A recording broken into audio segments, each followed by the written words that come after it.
जय माता दी दोस्तों, आप सभी का मेरे YouTube चैनल पर स्वागत है। कैसे आप सब? आई होप आप सब बहुत अच्छे हो। माता रानी की कृपा आप सब पर बनी रहे। दोस्तों, दिवाली आ रही है।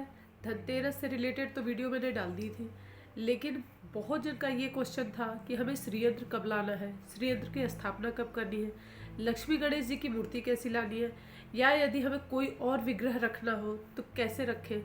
और लक्ष्मी जी और गणेश जी से और दिवाली पे रिलेटेड पूजा पाठ के विषय में ही बताऊंगी मैं आपको कैसी मूर्ति लानी चाहिए, कैसे स्थापना करनी चाहिए, कौन कौन सी मूर्ति आपको दिवाली के दिन जरूर स्थापना करनी है।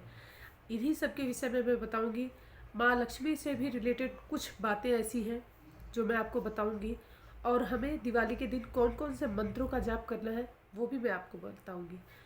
आज का वीडियो बहुत महत्वपूर्ण है, इसे ध्यान से देखिएगा, स्किप बिल्कुल मत करिएगा, क्योंकि यदि कोई भी चीज़ छूट जाएगी तो आपको यही लगेगा कि ये चीज़ तो बताई नहीं गई थी और पूजा अधूरी रह सकती है। इसलिए पूजा पाठ के विषय में जब भी हम कोई चीज़ देखते हैं तो उसे पूरी तरीके से सुने या पढ़ें, देखें, जिससे हमें पूरी जानकारी रहे। अधूरा ज्ञान हमेशा गलत दिशा की ओर ले जाता है। वीडियो पसंद आए तो प्लीज़ लाइक करिएगा, शेयर करिए, चैनल पर नए सब्सक्राइब जरूर करिएगा, बेल आइकन को प्रेस करिएगा, दोस्तों के साथ शेयर करना बिल्कुल ना भूलें। सबसे पहले मैं आपको बता देती हूँ, हमारे YouTube के ही परिवार से किसी ने मुझसे पूछा था कि श्रीयंत्र की स्थापना हमें कब करनी है। देखिए, मैंने वीडियो कई बार इस पे बना के डाला है कि हमें श्रीयंत्र की स्थापना कब करनी है। धनतेरस के दिन अगर आप श्रीयंत्र पहले से ले चुके हैं तो आप धनतेरस के दिन स्थापना कर सकते हैं। विधिवत माँ लक्ष्मी के साथ आप श्रीयंत्र की भी स्थापना करिए। चांदी की कटोरी या प्लेट हो, उसमें कमल अच्छे से चारों तरफ से खिला लीजिए और उसके बाद उसी पे स्थापना करिए। यदि ऐसा नहीं कर सकते हैं तो कमल गट्टे की माला को अच्छे से राउंड में घुमा के उसमें भी स्थापना कर सकते हैं, लेकिन करना आपको चांदी की प्लेट या कटोरी में ही है श्रीयंत्र जी की स्थापना। दक्षिणावर्ती शंख अवश्य होना चाहिए, क्योंकि श्रीयंत्र जी का जो स्नान होता है वो दक्षिणावर्ती शंख से ही कराया जाता है। दक्षिणावर्ती शंख जरूर ले लीजिएगा, क्योंकि आप ऐसे शंख न ले लीजिएगा जो नॉर्मल होता है, जिसे विष्णु शंख बोलते हैं, जो बजता है, क्योंकि दक्षिणावर्ती शंख बजता नहीं। मैंने शंख के भी ऊपर प्रॉपर एक वीडियो बना के डाल दिया है कि शंख की स्थापना कैसे करनी है, शंख की पूजा कैसे करनी है। इन सब विषय में मैंने बता दिया है। यंत्रराज जी की स्थापना के लिए भी बता रखा है कि आपको श्री सूक्तम के 16 मंत्रों को बोलते हुए उनका स्नान कराना है, और जब सब पूजा पाठ हो जाए तो थोड़ा साक्षात लेके श्री सूक्तम के 16 मंत्र बोलते हुए एक एक दाने से चावल डालते हुए श्रीयंत्र जी की पूजा को पूर्ण करना है। अगर आप पुरानी वीडियो नहीं वॉच किए हैं तो मैं लिंक जरूर शेयर कर दूंगी। आप वीडियो वहाँ से वॉच कर लीजिएगा, क्योंकि मैंने श्रीयंत्र के ऊपर प्रॉपर तरीके से वीडियो बना रखी है। अब हम आते हैं कि हमें मूर्तियाँ कैसी लेनी है। देखिए, कोई भी मूर्त अगर आप ले रहे हैं, कोई भी मूर्त ले रहे हैं, पहली बात तो 8 अंगुल ये होता है, 4 ये और 4 ये ऐसे करके नाप लीजिए। 8 अंगुल से ऊपर कोई भी मूर्ति नहीं होनी चाहिए। आपके जो इष्ट देव हों उन्हें मंदिर में हमेशा बीच में स्थापना करनी चाहिए, उनकी बीचों बीच। और बाकी आप और भी मूर्तियाँ रखें तो उन्हें किनारे रखें। जैसे अगर आप भोलेनाथ की पूजा करते हैं तो आप उन्हें बीच में रखेंगे। आप नारायण की पूजा करते हैं या लक्ष्मी नारायण जी की पूजा कर रहे हैं या श्री कृष्ण राधे कृष्ण की पूजा कर रहे हैं, तो जो आपके इष्ट देव हैं उन्हें बीच में स्थापित करें। देखिए, आप मेरे मंदिर में देखो तो मैं माता रानी की पूजा करती हूँ, तो माता रानी को मैंने बीच में स्थापित कर रखा है। बाकी और साइड में मैं बाकी देवी देवताओं को भी स्थापना की। देखिए, पूजा श्रद्धा मेरी सबके लिए, परंतु मैं बचपन से ही माता रानी की पूजा करती आई हूँ, तो मैं माता रानी की ही पूजा करती हूँ, तो इसलिए माँ बीच में स्थापित है। इस चीज़ का ध्यान देना है आपको। और बाकी ये चीज़ याद रखिएगा कि जो आपके इष्ट देव हैं उनकी मूर्ति बाकी मूर्तियों से थोड़ी सी बड़ी होनी चाहिए। तो मेरी बाकी मूर्तियाँ जो है छोटी छोटी हैं, 4-4 अंगुल की है, लेकिन माता रानी की जो मूर्त है वो 8 या अधिक से अधिक आप 12 इंच के अंदर का लीजिएगा। इसका आप ध्यान रखिएगा। ये मैंने आपको बता दिया है कि आपको मूर्ति कितनी बड़ी लेनी है। अब चलिए हम लक्ष्मी गणेश जी की और दिवाली से रिलेटेड कुछ बातें करते हैं। ये क्वेश्चन था, उन क्वेश्चनों का आंसर मैंने दे दिया है। उम्मीद करती हूँ जो मेरे YouTube के परिवार रहे होंगे उन्हें अपने प्रश्नों के उत्तर मिल गए होंगे। चलिए आज के विषय पर आते हैं। तो हमें लक्ष्मी गणेश जी की मूर्ति कैसी लेनी है, किस दिशा में स्थापना करनी है, कैसे पूजा करनी है, लक्ष्मी मैया की कौन से स्वरूप की पूजा करनी चाहिए, किस स्वरूप की पूजा नहीं करनी चाहिए, या लक्ष्मी जी को कहाँ स्थापित करें, गणेश जी को कहाँ स्थापित करें, और लक्ष्मी गणेश जी के साथ कौन सी मूर्ति लाना बिल्कुल नहीं भूलनी है, इस विषय पे भी हम बात करेंगे। तो चलिए वीडियो को मैं आगे बढ़ाती हूँ। तो सर्वप्रथम हमें हमेशा पूजा ईशान कोण में करनी है। माँ लक्ष्मी को उत्तर दिशा में स्थापित करना चाहिए हमेशा, क्योंकि ये कुबेर की दिशा है और माँ लक्ष्मी की भी दिशा के लिए, माँ लक्ष्मी के पूजन के लिए भी यही दिशा महत्वपूर्ण मानी गई है। पूजा करते समय आपका मुख हमेशा पूरब की ओर होना चाहिए। आप पूरब की ओर मुख करके भी पूजा कर सकते हैं, आप उत्तर की तरफ भी मुख करके पूजा कर सकते हैं, और अगर इन दो दिशा में नहीं पॉसिबल है तो आप पश्चिम दिशा में भी मुख करके पूजन कर सकते हैं।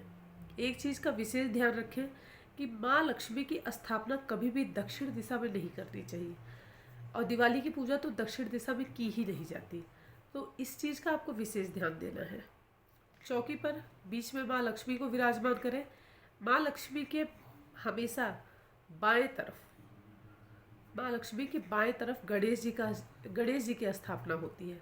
इस चीज़ का याद रखें, क्योंकि भगवान गणेश माँ लक्ष्मी के मानस पुत्र हैं, और भगवान श्री गणेश के दाहिने तरफ माँ लक्ष्मी विराजमान होती है। सो इस चीज़ का ध्यान देना है आपको। कभी भी गणेश जी को माँ लक्ष्मी के दाहिने तरफ विराजमान न करें, नहीं तो इससे आर्थिक तंगी आती है और धन अनायास कहीं पे भी खर्च हो जाता है, और पैसों से बहुत सारी दिक्कत, पैसों से रिलेटेड बहुत सारी दिक्कतें होती है। ये एक ढंग से अनर्थ चीज़ है, उल्टा कभी न करें। सो इस चीज़ का याद रखें। मैं आपको बता देती हूँ, जैसे हमने माँ लक्ष्मी की स्थापना की है, तो हमारे दाहिने तरफ, हमारे हाथ के दाहिने तरफ गणेश जी रहेंगे और माँ लक्ष्मी बाएं हाथ की तरफ रहेंगी। सो इस चीज़ का ध्यान रखिएगा, ये मैंने आपको बता दिया है। अब मैं आपको बता देती हूँ, कुबेर जी की भी स्थापना हमें करनी चाहिए। कुबेर जी की उत्तर दिशा होती है, तो हमेशा उत्तर दिशा में कुबेर जी की स्थापना की जाती है।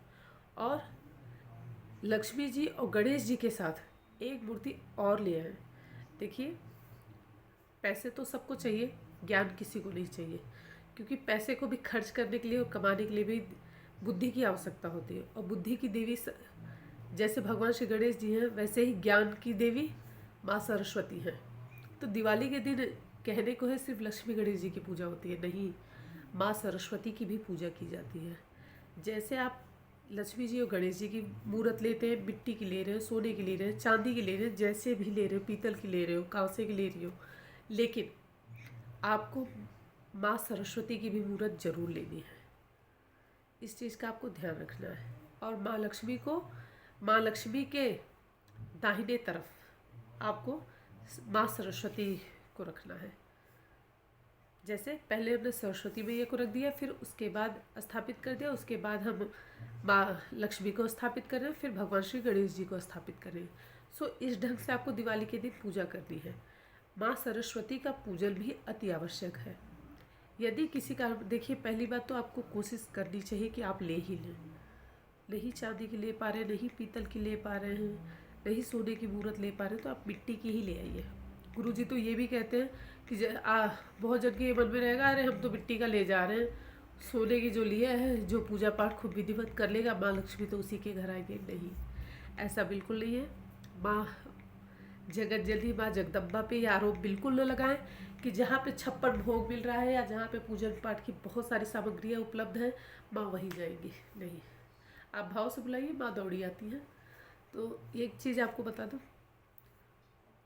माँ जो होती है ना, जिस बच्चे का पेट भरा रहे और जो बच्चा भूखा रहे, और दोनों पुकारे, तो दोनों के पास जाएगी, लेकिन जो भूखा है पहले उसके पास जाती है। तो भाव, आपके पास माँ के दर्शन के भाव, एक होता है ना, एक भूख होनी चाहिए माँ से मिलने की, माँ की पूजा करने की, तो माँ अवश्य आपके पास आएंगी। तो इस चीज़ का आपको ध्यान देना है। तो मैंने जैसा कि आपको बता दिया, माँ सरस्वती, माँ महालक्ष्मी और भगवान श्री गणेश जी की स्थापना किस प्रकार से करनी है। अब मैं आपको बताती हूँ कि हमें मूर्तियाँ कैसे लेनी है। ये तो मैंने आपको बता दी कि आपको कैसी मूर्ति, कौन कौन सी मूर्ति लानी है। आप मिट्टी की भी ला सकते हैं, आप चांदी की भी ला सकते हैं, आप कांसे की भी ला सकते हैं, आप पीतल की भी ला सकते हैं, सोने की भी मूर्तियाँ ला सकते हैं। लेकिन सोने की मूर्ति या सोने का श्रीयंत्र या सोने की माँ दुर्गा की प्रतिमा जो होती है, उसकी पूजा वही सदैव करता है जो स्थापना करता है। तो इस चीज़ का ध्यान रखिएगा। तो अब चलिए मैं बताती हूँ आपको कि मूर्तियाँ कैसी होनी चाहिए। तो माँ लक्ष्मी की कभी भी खड़ी अवस्था में, जैसे कमल के पुष्प पे खड़ी हूँ, ऐसी तस्वीर मूर्त कभी नहीं लेनी चाहिए। क्योंकि घर में हमेशा माँ लक्ष्मी की बैठी हुई ही मूर्त या फोटो होनी चाहिए। कमल के आसन पे माँ भगवती विराजमान हो। सरस्वती मैया की भी ऐसी ही मूर्त या फोटो होनी चाहिए जिन पे वो बैठी हो। और ऐसे ही गणेश जी का भी होना चाहिए कि गणेश जी बैठे हुए हों, आसन पे विराजमान हो। खड़े अवस्था में फोटो या मूर्त कभी भी न ले देवी देवताओं का। और गणेश गणेश जी के साथ माँ लक्ष्मी की पूजा जो होती है वो सिर्फ और सिर्फ दिवाली के दिन होती है। बाकी दिन में गणेश जी को और माँ लक्ष्मी को एक साथ नहीं रखा जाता, क्योंकि भगवान श्री गणेश जी माँ लक्ष्मी के मानस पुत्र हैं। बाकी दिनों में माँ भगवती महालक्ष्मी की पूजा नारायण के साथ होती है और उनकी स्थापना नारायण के साथ ही हमें करनी चाहिए। सिर्फ और सिर्फ दिवाली के दिन ही माँ लक्ष्मी की पूजा गणेश जी के साथ होती है। और हाँ, एक चीज़ और मैं आपको बता दूँ, कभी भी गणेश जी की और माँ लक्ष्मी की जो मूर्ति आपस में सटी होती है, चिपकी हुई होती है, चांदी की हो मिट्टी की हो, वो न लें। कभी भी ऐसी मूर्त नहीं लेनी चाहिए जो आपस में सटी हो। अलग अलग मूर्तियाँ ही लें, एक साथ सटी हुई मूर्त कभी न लें। और दिवाली के ही दिन माँ लक्ष्मी की पूजा के साथ गणेश जी और माँ लक्ष्मी के पूजन साथ में करें। बाकी दिन में भगवती महालक्ष्मी का पूजन नारायण के साथ होता है। सो ये बेसिक छोटी मोटी जो जानकारी है वो मैं आपके साथ शेयर कर रही हूँ। माँ लक्ष्मी की मूर्ति को, वैसे तो देखिए किसी भी देवी देवता की मूर्ति को दीवार से एकदम सटा के नहीं रखना चाहिए, लेकिन खासकर माँ महालक्ष्मी की मूर्ति को कभी भी दीवार से एकदम सटा के न रखें। इस चीज़ का आपको विशेष ध्यान देना है। माँ लक्ष्मी की मूर्त एक से ज़्यादा नहीं होनी चाहिए। जैसे 2-4 फोटो भी रख लिया और 2 एक मूर्ति भी रख ली। 1 या 2 मूर्ति आपने बेशक रख ली हो, लेकिन माँ लक्ष्मी की ज़्यादा मूर्तियाँ रखकर पूजा नहीं की जाती। और जैसा कि मैंने आपको बताया है कि बहुत लंबी मूर्त न ले या बड़ी मूर्त नहीं लेनी चाहिए आपको। छोटी सी मूर्ति लीजिए, चाहे जिसकी भी ले रहे हैं, छोटी सी मूर्त लीजिए। नहीं तो उससे कैसा होता है कि जो छोटी मूर्तियाँ होती हैं उनकी चल प्रतिष्ठा की जा सकती है। स्थापना जो होती है वो चल प्रतिष्ठा हो सकती है। मतलब हम कभी भी चाहें तो उन्हें कहीं पे भी अगर स्थान परिवर्तन करना पड़े तो कर सकते हैं। लेकिन जो बड़ी मूर्तियाँ होती हैं उनकी अचल प्रतिष्ठा होती है। उन्हें इधर उधर मंदिरों में देखिए बड़ी बड़ी प्रतिमाएं रखी जाती हैं, तो उन्हें हटाया नहीं जा सकता, बार बार बदला नहीं जा सकता। इसलिए ज़्यादा लंबी मूर्त वैसे भी घर में नहीं रखनी चाहिए। और मूर्तियाँ कैसी लेनी है वो मैंने आपको बता दिया है। और पूजा पाठ करते समय भावग्राही होकर पूजा करें। देखिए मैंने अभी आपको बताया ना कि माँ श्रद्धा से भाव की भूखी होती है। आपके पैसे के, आपके दिखावे के, आपके भोग की 56 भोग आपने रखा है सोने की थाल में, माँ उसकी भूखी नहीं है। वो तो स्वयं लोगों को देने वाली है, वो इन सब का क्या करेगी। तो हमेशा माँ भगवती की पूजा भावग्राही होकर करें, क्रियाग्राही होकर नहीं करना चाहिए। क्रियाग्राही यानी बस सामान सब आ जाना चाहिए और बाकी पूजा पाठ में ज़्यादा इंटरेस्टेड नहीं है, ऐसा बिल्कुल न करें। और हीन भाव से तो बिल्कुल पूजा न करें। यदि कोई चीज़ की व्यवस्था नहीं हो पाती तो हमेशा माँ भगवती के सामने हाथ जोड़कर बैठ जाइए और ये भाव ले लाइए, ये सोचिए कि बस वो आपके हाथ में वो चीज़ है और आप माँ भगवती को समर्पित कर रहे हैं। लेकिन इसका ये अर्थ ना बिल्कुल आप मार्केट बाज़ार जाएँ ना, आपका पैसा बच जाए बस इसलिए आप लाए नहीं। कोशिश ज़रूर करिएगा। ये जिसके पास नहीं उनके लिए है, जिसके पास है वो पूरी व्यवस्था कर सकते हैं माँ भगवती के लिए। तो मैंने आपको पूजा पाठ से जो चीज़ें बताई हैं कि माँ लक्ष्मी के घर में खड़ी फ़ोटो नहीं होनी चाहिए या खड़ी अवस्था में जो होती है वो मूर्ति नहीं होनी चाहिए। व्यवसाय में आप चाहें तो ऐसी प्रतिमा या फोटो रख सकते हैं जिसमें माँ भगवती, माँ महालक्ष्मी कमल के पुष्प पर खड़ी हो, विराजमान हो, और गणेश जी को आसन पर विराजमान हो, या आप व्यापार में भी खड़े गणेश जी की आप मूर्त या फोटो लगा सकते हैं। हाँ, उनके पैर नहीं दिखने चाहिए। माँ लक्ष्मी के भी विराजमान हो, चाहे बैठी हो, चाहे व्यवसाय में आप ऐसी फोटो या मूर्त ला रहे हैं जिसमें खड़ी हो, माँ लक्ष्मी के पैर नहीं दिखने चाहिए। माँ लक्ष्मी के साथ आजकल तो बहुत लोग क्या करते हैं, पूजा पाठ करने लगे हैं, उल्लू भी खरीदने लगे हैं। उल्लू ज़रूर घर लेके आते हैं। अरे उल्लू लाना चाहिए, उल्लू को भी पूजा स्थान में रख लेंगे माँ लक्ष्मी के साथ। कभी भी भूल कर भी ऐसा ना करें कि उल्लू को भी रख लें, क्योंकि माँ महालक्ष्मी की सवारी उल्लू है। तो उल्लू पे, और उल्लू का जो स्वभाव भी होता है वो भी चंचल होता है, और माँ भगवती भी चंचला कही गई है। माँ महालक्ष्मी को भी चंचला, उनका एक नाम चंचला भी है। तो फटाक से बैठ के निकल जाएंगी। सो इसलिए बता रही हूँ कि माँ भगवती के मूर्त के साथ या माता रानी की फ़ोटो के साथ उल्लू, जैसे कई फ़ोटो ऐसी होती है जिसमें उल्लू बने होते हैं, माँ लक्ष्मी की भी कई सारी फ़ोटो ऐसी आती हैं। सो प्लीज़ ऐसी फ़ोटो बिल्कुल न लें, मूर्त ऐसी न लें जिसमें उल्लू हो, या अलग से उल्लू खरीद के न रखें। हाँ, आप ऐसी फ़ोटो ले सकते हैं जिसमें माँ भगवती कमल के आसन पे विराजमान है, और उनके दोनों तरफ हाथी सूंड से कलश से जल डाल रहे हैं, और माँ के हाथ से सिक्के गिर रहे हैं, और वो सिक्के ज़मीन पे ना गिर रहे हो, थाल हो नीचे, नीचे थाल भरी पड़ी रहे, उसी में वो सिक्के गिर रहे हैं। सो ऐसी फ़ोटो या मूर्त लाना बहुत अति उत्तम है। सो ये मैंने आपको बता दिया कि माँ लक्ष्मी की कैसी मूर्त होनी चाहिए। गणेश जी की मूर्त अगर ले रहे हैं, फ़ोटो ले रहे हैं, तो एक चीज़ का आपको विशेष ध्यान देना है कि गणेश जी की जो सूंड है वो बाएं तरफ घूमी हो, दाहिने तरफ ना घूमी हो, क्योंकि दाहिने तरफ जो सूंड घूमी होती है, ऐसे जो गजानन है वो बहुत हठी माने जाते हैं। उनकी पूजा बहुत विधिवत और बहुत विधि विधान के साथ की जाती है। सो इसलिए, क्योंकि देखिए हम तो ऐसे व्यक्ति हैं जिससे हर क्षण गलती हो सकती है, हर समय अपराध हो सकता है, उनकी पूजा तो हमारे बस की है नहीं। लेकिन हाँ, हमें ऐसी गणेश जी की मूर्त लानी है जिनमें उनका सूंड बाईं तरफ को हो। सो यदि कोई भूल चूक भी हो जाती है तो गजानन क्षमा कर देते हैं। और अब मैं आपको बता देती हूँ कि मूर्तियाँ आपको कैसे लेनी है। मूर्तियाँ हमेशा ठोस लें, मूर्तियाँ जो है हमेशा ठोस लें, खोखली मूर्त न लें। जैसे हम मिट्टी की भी मूर्त लेते हैं तो आप देखेंगे नीचे से पूरा ऐसे खाली रहता है। सो प्लीज़ ऐसी मूर्ति बिल्कुल न लें जो अंदर से खाली हो। और पीओपी की मूर्ति तो भूल कर भी न लें। देखिए मिट्टी की ज़रूर लें, मिट्टी का चलेगा, चांदी की भी ले सकते हैं, सोने, लेकिन खोखली मूर्त तो बिल्कुल न लें कि जो नीचे से पूरा खाली हो। तो हमेशा ठोस और भरी हुई मूर्त लें, चाहे वो आप जिस चीज़ का भी ले रहे हो। आजकल एक और ऐसे आते हैं कि कैसे आपको बताऊं कि मीन्स आगे पूरा ढांचा बना रहेगा और पीछे खाली होता है, पीछे बैक कुछ भी नहीं रहता, सिर्फ एक सांचे टाइप का बना होता है। सो ऐसी भी मूर्ति न लें। ऐसी भी मूर्ति की पूजा पाठ का कोई लाभ नहीं होता, ऐसी मूर्ति के भी पूजा पाठ का कोई फल नहीं मिलता।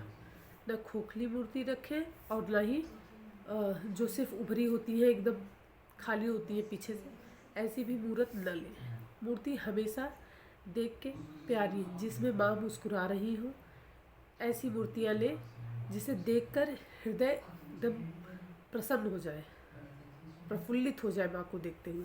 सो ऐसी मूर्ति लें जिसमें माँ भगवती मुस्कुरा रही हो, कमल के आसन पे विराजमान हो। गणेश जी की भी मूर्त प्यारी सी सुंदर सी लें। सो माँ सरस्वती जी की भी ऐसी ही मूर्त लें, और ऐसी कोई मूर्त न लें जिसमें फेस माँ का या गजानन जी का या सरस्वती मैया का, ठीक से किसी भी देवी देवताओं की तो ऐसी मूर्त फ़ोटो हमें लेनी ही नहीं चाहिए जिसमें उनका चेहरा साफ सुथरे तरीके से बना ही ना हो। सो ऐसी मूर्त हमें नहीं लेनी चाहिए।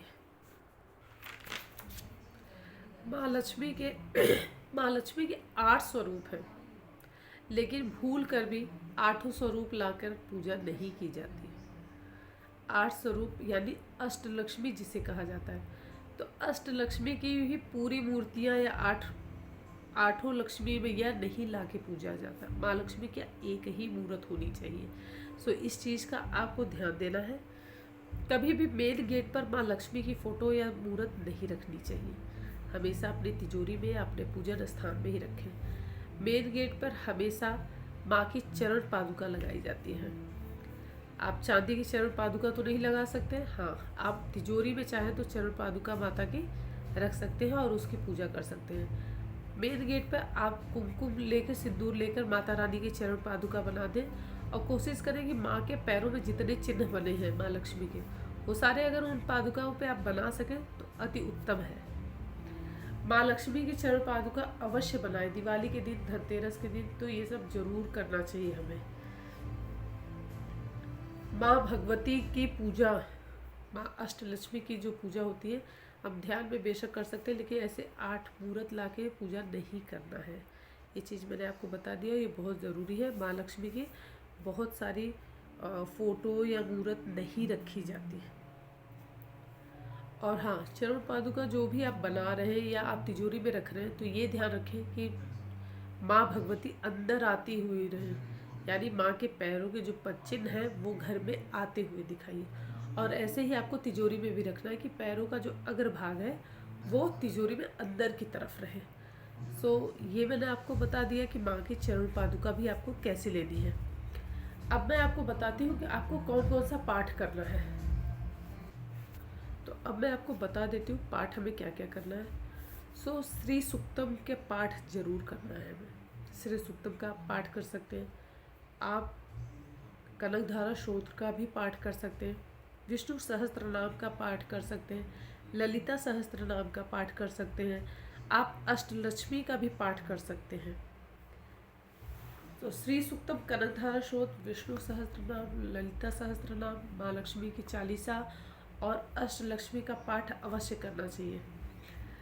और श्री यंत्र जी को स्नान कराते समय, माँ भगवती, माँ महालक्ष्मी को स्नान कराते समय श्री सुक्तम जरूर बोलना चाहिए। श्री सुक्तम के 16 मंत्रों का जाप जरूर करना चाहिए। और दक्षिणावर्ती शंख की स्थापना भी अवश्य करनी चाहिए। मैं आपको बता दे रही हूँ कि हमें माँ लक्ष्मी की, श्री यंत्र जी की, कुबेर जी की, गणेश जी की पूजा और माँ महासरस्वती की पूजा दिवाली के दिन अवश्य करनी है। तो दिवाली पर इतनी पूजा हमें अवश्य करनी है। आप कॉपी कलम भी लाकर पूजा कर सकते हैं। ये माँ महासरस्वती के चरणों के पास रख के आप पूजा करिएगा। जो भी ज्वेलरी आपके पास है उसे आप माँ भगवती, महालक्ष्मी के चरणों के पास रख के पूजा करिएगा। आपके जो भी बही खाते वगैरह हैं, जो भी है, ये सब आप गणेश जी के पास रख के पूजा जरूर करिएगा। जैसे बच्चों की कॉपी किताब वगैरह है, ये सब गणेश जी के पास रख के पूजा जरूर करना है आपको। और अब मैं अष्टलक्ष्मी माँ के जो 8 स्वरूप हैं उनके नाम आपको बता देती हूँ। 8 लक्ष्मी मैया के जो 8 स्वरूप हैं वो कौन कौन से हैं। आद्य लक्ष्मी, धान्य लक्ष्मी, वीर लक्ष्मी, गज लक्ष्मी, संतान लक्ष्मी, विद्या लक्ष्मी, विजय लक्ष्मी और धन लक्ष्मी। ये माता के 8 नाम हैं, मतलब 8 स्वरूप हैं, लेकिन एक ही मूर्त की आपको पूजा करनी है। माँ भगवती उन्हीं में है। ये छोटी सी जानकारी थी कि आपको मूर्त कैसी रखनी है, कैसे स्थापना करनी है। ये मैंने आपको बता दिया। उम्मीद करती हूँ कि आपको ये वीडियो ज़रूर पसंद आया होगा। हाँ, श्री यंत्र जी की और दक्षिणावर्ती शंख की स्थापना भी आपको साथ में ही करनी है। गणेश जी का स्नान दक्षिणावर्ती शंख से बिल्कुल भी न कराएं, और ना ही माँ सरस्वती को। सिर्फ और सिर्फ आपको श्री यंत्र जी को, लड्डू गोपाल जी को और माँ महालक्ष्मी जी का स्नान आप दक्षिणावर्ती शंख से करवा सकते हैं। आशा करती हूँ कि आपको ये वीडियो ज़रूर पसंद आया होगा। वीडियो पसंद आया तो लाइक करिए, शेयर करिए, चैनल पर नए हो सब्सक्राइब जरूर करिएगा, बेल आइकन को प्रेस करिएगा, दोस्तों के साथ शेयर करना बिल्कुल ना भूलें। और कमेंट करके ज़रूर बताइएगा कि आपको ये वीडियो कैसी लगी। दिवाली पे और भी जो मेरे पास जानकारी है वो मैं आपके साथ ज़रूर शेयर करूँगी। और बहुत जल्द आपको दिवाली पर पूजा हमें किस प्रकार से करनी है, क्या शुभ मुहूर्त है, उन सब विषय में भी बताऊँगी। और मैंने अपने चैनल पर लक्ष्मी कुबेर पोटली किस ढंग से बनानी है वो भी चैनल पर मैंने अपलोड कर रखा है वीडियो। आप वीडियो वहाँ से वॉच कर लीजिएगा, लिंक उसका मैं शेयर कर दूँगी। सो आशा करती हूँ दोस्तों आप सबको वीडियो ज़रूर पसंद आए होंगे। सो मैं मिलती हूँ आपसे नेक्स्ट वीडियो में, तब तक के लिए जय माता दी। बाय, जय माता दी।